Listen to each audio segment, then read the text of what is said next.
BDR থেকে আপনাদের স্বাগতম জানাচ্ছি। আমরা এই মুহূর্তে আছি ফরেন সার্ভিস একাডেমির সামনে, এবং আপনারা যেমনটি জানেন যে প্রধান উপদেষ্টার সাথে যে বিভিন্ন কমিশনের যে বৈঠক, সেই বৈঠকে কিন্তু বিভিন্ন রাজনৈতিক দল সহ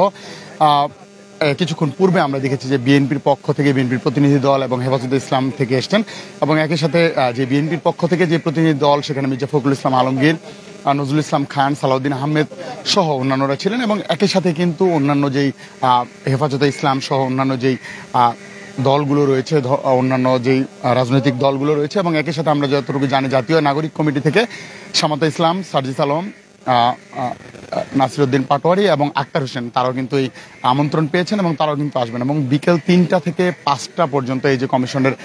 বৈঠক, সেই বৈঠকে কিন্তু অংশগ্রহণ করবেন। আপনাদের একটু যদি দেখানোর চেষ্টা করি যে এই মুহূর্তে কিন্তু রাজধানী ফরেন সার্ভিস একাডেমির সামনে কিন্তু বিভিন্ন রাজনৈতিক দলের যে গাড়িগুলো, সেগুলো কিন্তু আসছেন, এবং বিভিন্ন রাজনৈতিক দলের যে পক্ষ থেকে যে বিভিন্ন নেতৃত্ব, স্থানীয় যে নেতৃবৃন্দ, তারা কিন্তু একে একে কিন্তু আসছেন কিন্তু। এবং একই সাথে আপনাদের যদি একটু দেখানোর চেষ্টা করি, এই মুহূর্তে কিন্তু হাসনাত আবদুল্লাহ তিনি কিন্তু যাচ্ছেন।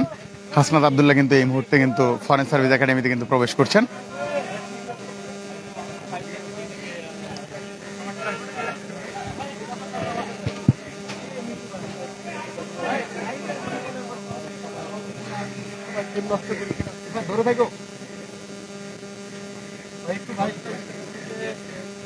এই মুহূর্তে কিন্তু হাসনাত আবদুল্লাহ তিনি কিন্তু যাচ্ছেন, এবং এই যে কমিশনের যে 7টি কমিশন রয়েছে, সেই কমিশনের কিন্তু বৈঠকে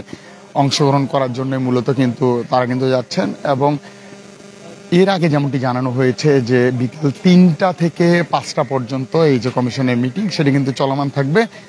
এবং একই সাথে কিন্তু এর পরবর্তী সময়ে কিন্তু আসলে প্রেস ব্রিফ করে অন্যান্য দল হয়তো বা তাদের বিবৃতিগুলো দিবেন, যে এবং কি কি নিয়ে কথা হয়েছে সবগুলো নিয়ে, এবং কমিশন ভিত্তিক কি কি আলোচনা হয়েছে সেগুলো নিয়ে হয়তো বা কথা বলবেন। এবং বিএনপির পক্ষ থেকে কিন্তু বিএনপির মির্জা ফখরুল ইসলাম আলমগীর, বিএনপির মহাসচিব, তিনি কিন্তু এসছেন, এবং একই সাথে হেফাজতে ইসলামের পক্ষ থেকে মামুনুল হক তিনি,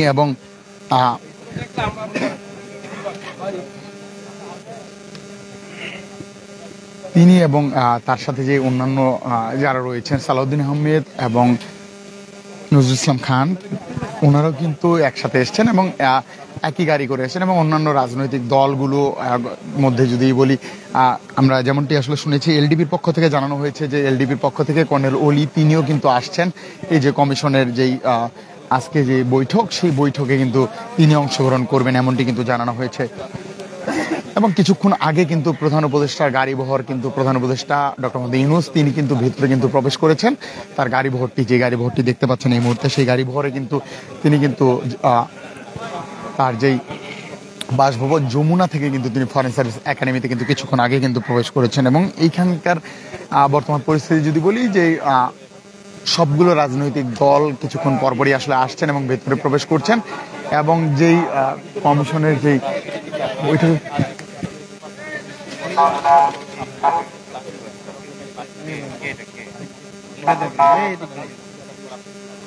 এই মুহূর্তে কিন্তু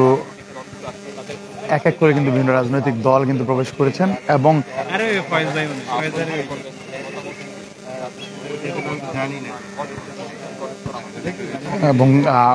বৈষম্য বিরোধী ছাত্র আন্দোলনের পক্ষ থেকে কিন্তু আমরা দেখলাম কিছুক্ষণ আগে কিন্তু হাসনাত আবদুল্লাহ তিনি কিন্তু এসছেন। তো সবকিছু মিলিয়ে আসলে এই মুহূর্তে বৈঠকের জন্য যে পূর্ব ঘোষণা অনুযায়ী যে বৈঠক, সেই বৈঠকে যে আলোচনা, এটি কিন্তু ইতিমধ্যেই যে ঘোষণা দেওয়া হয়েছিল যে 3টার দিকে শুরু হবে, সেটি কিন্তু এই মুহূর্তে কিন্তু চলমান রয়েছে, এমনটি কিন্তু বোঝা যাচ্ছে। তো এই মুহূর্তে ছিল আমার কাছে রাজধানীর ফরেন সার্ভিস একাডেমি থেকে সর্বশেষ। পরবর্তী আপডেটগুলো পেতে সঙ্গে থাকুন বিডিআর আর্কাইভের, এবং সর্বশেষ আপডেটগুলো আপনাদের জানানো হবে বিডিআর আর্কাইভ থেকে।